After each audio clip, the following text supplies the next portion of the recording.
Discernment is about feeling the interior movements within yourself and trying to figure out what is the best thing for you, what draws you towards the good. How do you discern what you are being called by God to do? And I think the core of discernment is really about listening. It's countercultural insofar as it requires you to take a step back from just acting all the time, and rather you have to begin to listen not just to others, but most importantly to what's going on internally with yourself. The way that discernment has played out in my personal life, having gone to Bellarmine, having gone through the speech and debate program, and then gone on to a liberal arts school. When I was actually sitting in the international relations courses in college, there was something about it that didn't quite feel right. So in college, I began to really shift my course thanks to the questions that Bellarmine taught me to ask.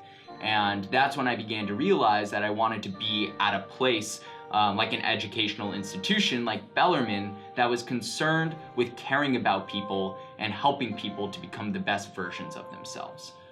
I think the most important aspect of what I do is helping people to discover how to find the truest versions of themselves. So within an American literature course, the units that are most important for me is especially, say, the transcendentalism unit, where these writers and philosophers are trying to ask the question, how do I become self-reliant? How do I not live a life that's predetermined for me or that's based on these materialistic values, but rather cuts to a deeper, more universal core of being human and being yourself.